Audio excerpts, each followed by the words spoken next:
Hi everybody, I'm here just to give you a bit of a story and insight into my involvement with the Australian Women's Open that was held here at Grange last year. At a committee meeting in 2018, we were advised that we would be hosting the Open again, and we were very excited about that. Golf Australia requested that we find a person that had time to become involved with coordinating the 500 volunteers, and Belinda Singleton put her name up, and we were just excited. It was such good news, but sadly Belinda did have some unforeseen medical problems and had to step down. I then thought I might as well take the job on. After all, I've been on the ladies committee for 6 years, captain for 2 years, ran some pennant teams for several years, and was on the main committee. I mean, what on earth workload could there be? So off I went and said yes. At the first meeting with Golf Australia, I sat there. I think I must have been white as a sheet. I was overwhelmed with the workload, but we got on with it, and I took some deep breaths and thought, no, I can do this. It's going to happen. With that, a woman called Zoe Dolling from Kionga came through and assisted me organising our team leaders, and I thought, who could I rope in to do this job? I mean, it's a massive job to do. Who's got the time? So who better than the people from the 2016 Open? Liz Warhurst, Belinda Singleton, Kay Mousley and Tina Lorendi put their names up. We asked them to find assistants, which they did do, Joy Pryor, Janet Milton and Moira Smith, and it worked. It was fantastic. So all of a sudden, from having monthly meetings to fortnightly meetings to weekly meetings and stress factors and coordinating 500 plus volunteers, 800 shifts or so, it was just done so well. Day one arrived, February arrived. The players were there, the caddies were there, spectators were there, the media were there, security were there. It was just amazing, and everybody was a buzz. The office, the management committee, pro shop, all around buzzing. Then day one arrived, so day two arrived, 4:30 in the morning again till 5, 6 or 7 p.m. at night. Day 3, day 4, day 5, Sunday. There it was, the last day. We couldn't believe it. The day was over. We'd finished our work. We all said we'd never do it again. Golf Australia rang and asked me to become involved with the Royal Adelaide Open this year. And yeah, of course I'll do that. I'd love to do that. There I was again, 5 in the morning till whatever time at night.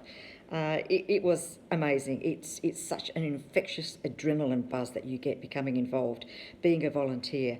And talking about the volunteers again, I must thank everybody who volunteered at our Open. We did it best. We showcased Grange to the world, and it was brilliant, absolutely brilliant. So thank you again to everybody.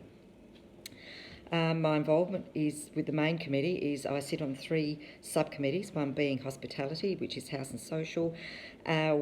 We deal with issues to do with the bar, the kitchen, trying to get events in, corporate days, and we look at budgets, which we have to keep up to date, because if we don't get money in, nothing happens. We have got a fantastic bar and kitchen staff. Danny and David are brilliant. Teresa is organising our corporate events constantly.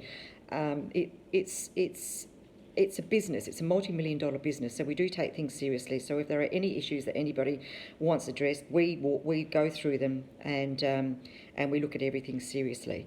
Our staff are amazing. They're going through a tough time at the moment, and we all know things are going to get better.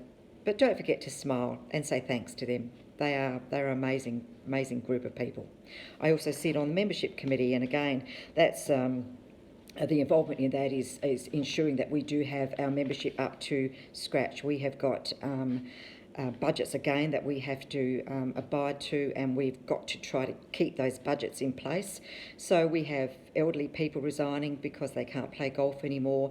We've got deaths, of course, sadly, and those members that have left, we have to replace with new members. So we try to come up with ideas, where can we get more members in, and we have to keep our membership happy as well. So again, any issues are addressed with constructive thought patterns, and we move on from there. It's a good membership base. We have 2,050 members, 1,447 odd are playing members, so it's a lot to deal with, and our membership subcommittee is a very important part of this main committee. I also sit on the ladies subcommittee, which is fun. I mean, I get to tell them off, I get to tell them they're dreaming. What are you thinking of doing? But no, my job really is to sit there and advise. If anything needs to be said and forwarded onto the main committee, it's my role to do so. We want harmony in our club, and it's there at the moment. It's fabulous. We have got a brilliant women's committee, wonderful captain and president who do a lot of work. So well done, ladies, and keep the good work going. I'm loving sitting on your committee. I really am.